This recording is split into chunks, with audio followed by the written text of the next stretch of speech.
Hi, it's Ian here. Welcome to another Tuesday Marketing Q&A video. This week's question is from Lorna. Lorna says she's working on a new program and struggling to know how and where to best market and promote it. She's tried doing a blog on her LinkedIn page. She's used her LinkedIn contacts to promote and used Twitter. She feels a bit uncomfortable about approaching organizations and individuals cold. So her question is, what advice and recommendations would you make about promoting a new program to a prospective market? A really good question. One I know a lot of people have, or thinking about launching new programs or products and wondering what the best way of marketing them is. We'll answer this after the break.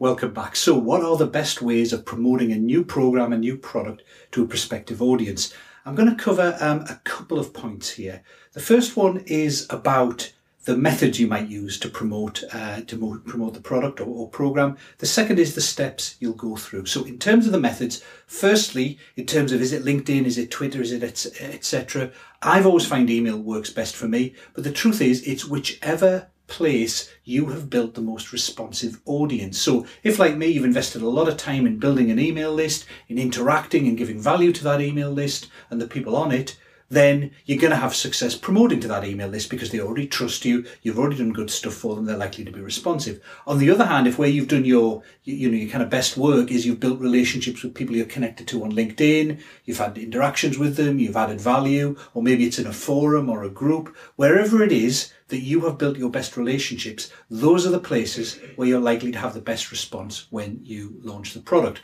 Now, Lorna mentioned in there she felt quite uncomfortable approaching people cold, and that's for a good reason. There are two kind of elements of psychology going on there in parallel. The first is it's worth remembering that most of the people you're going to be promoting the program to will not be ready to buy it right now. It might be that they'll never need that sort of product. They're on your list or they're connected with you and they're interested in a lot of the things you do generally, but this particular product isn't right for them.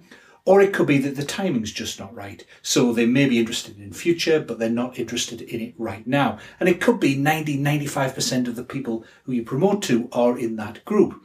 Now, if this was just a one-off, you might want to get aggressive with a promotion and just kind of, it's for your own good, I'm going to promote it to you. But for most of us, we're in it for the long term. We want to make sure that not only do we sell our product today, but we also build goodwill and strengthen our relationships with our potential clients. So they're also going to be happy to buy from us in the future when they are ready. So you have to tread that fine line when you're promoting things about not pushing so hard and pitching so hard that you turn off the people who could be good potential clients in the future.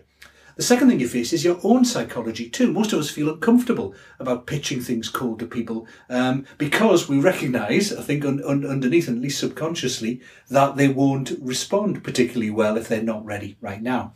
Now, for me, the answer to that is to give value first. So I'm sure you've seen when people have done successful launches, they may have launched via a series of videos giving away free information, maybe a couple of tips, a case study of how this works in practice, more in-depth implementation plan, and then you get the final video with, and here's the program that I'd like you to buy. Or people have done it via webinars. So you come onto the webinar, if they've done the webinar well, you've got 3 to 5 really great tips and insights on how to do this. And then they've promoted the program and said, look, if you want to go deeper, if you want to get more information, more detailed implementation plans, if you want to get help and hand-holding as you implement it, a community around it, etc., all these other things you get with the program over and above what you got in the webinar, then sign up here. So in both cases, what they're doing is they're giving value first.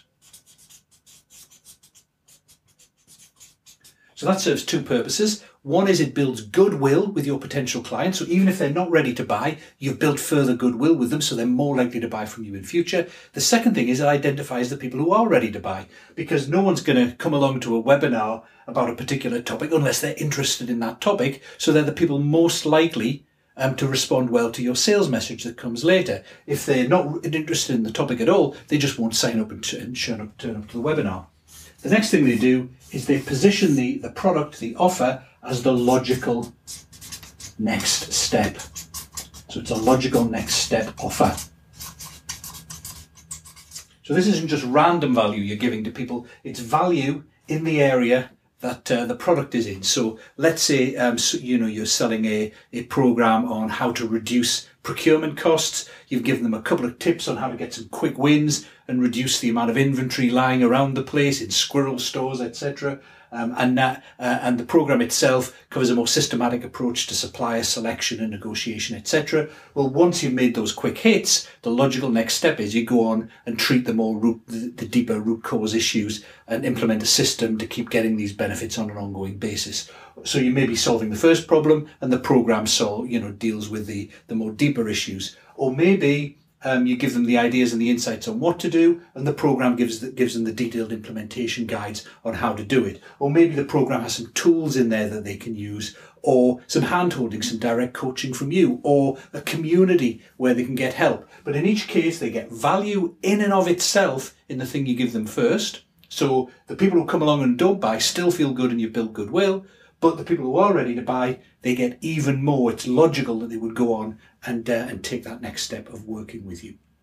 Now, the other thing about product launches, I think it's important just to see them as one step in your overall process. One thing I don't like about all the kind of the buzz about, do a product launch, follow my simple blueprint, do my formula, and and I got a 7-figure launch, this person got a 6-figure launch, is that the truth is most people, when they first try it, are often very disappointed and put off because they don't make anywhere near the amount of money as the examples they saw on the training course. And the thing you have to remember is that people making 6 and 7 figures from product launches, have big email lists themselves or kind of legions of affiliates promoting that course on their behalf. It's very rare that someone from a standing start without a whole load of well-established contacts and customers and a big list will make an awful lot of money from a product launch. So see it as just one step, a first launch that you can then go on and do bigger things from. You can turn it into an evergreen product. You can do other bigger launches. Once you've established that the product works, you get testimonials from the people who've been through it. You know what percentage of people who showed up to your webinar converted into buyers. That data then gives affiliates and people who would promote it for you the confidence to promote your product, which they wouldn't have the very first time. So see a product launch is the first step, not the be-all and end-all. Now, personally, what I like to do for a product launch is I always like to do a survey first. So I always do at least one survey a year to my email subscribers about the kind of things, the products and the training they'd like from me. And I usually build a product based on that. I like to do a pilot. If you do a pilot, then what you can do is you've got some built-in scarcity because you can only do it with a limited number of people. You offer them a great deal on joining the program early, getting early access. You don't develop the material until people have signed up. So it tells you whether there's a real market for it or not and what people are prepared to pay. You can work with them personally during the pilot to refine the material to meet their needs. Part of the pilot is that they give you feedback every week on what they found useful, what else they'd like to see, so you can improve the course as you go along. And then, of course, you can get some great testimonials from those people about how wonderful the program was, the results they got with it, which really helps you then promote the program on a wider basis because you've got testimonials, you know what the right price point is, you've got confidence in it. It becomes an awful lot easier to promote it after that. So I would always try and launch small with a survey, followed by a limited pilot, followed by a bigger launch, and then see that as the first step to going evergreen or to doing bigger product launches with other people supporting you. So those are my basic tips on product launches. Product launches have worked pretty well for me in the past. I can't say I've made millions from them, but they've been pretty successful. And I think they can be from you, as long as you have the right expectations. You don't expect to make millions overnight, but you see it as a step-by-step process, and you're always thinking about giving value first before making a logical next step offer. See you next week. If you've got any questions for me, then just make sure you've joined the email list, subscribe below, and you'll get a link where you can submit your questions. I'll see you soon.